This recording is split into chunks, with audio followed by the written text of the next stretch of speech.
Bharuch local crime બ્રાન્ચની ટીમે C division police મથક વિસ્તારમાંથી ચોરી થયેલી બાઇકનો ભેદ ઉકેલી ચોરીની મોટરસાયકલ સાથે એક આરોપીને ઝડપી પાડી કાયદેસરની કાર્યવાહી હાથ ધરી છે. ભરૂચ એલસીબીની ટીમ જિલ્લામાં મિલકત સંબંધી તથા વાહન ચોરીના ગુનાઓ શોધી કાઢવા માટે અલગ અલગ ટીમો બનાવી કામગીરી કરી રહી હતી.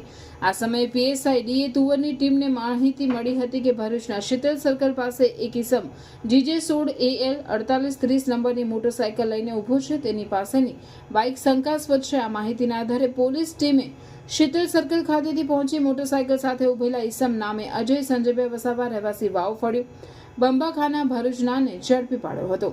પોલીસે તેના વિરુદ્ધ કાયદેસરની કાર્યવાહી કરી તેની પૂછતાછમાં તે ભાંગી પડ્યો હતો અને આ મોટરસાયકલ તેને 2 દિવસ અગાઉ કોલેજ રોડ ઉપરથી ચોરી કરી હોવાની કબૂલાત કરી હતી.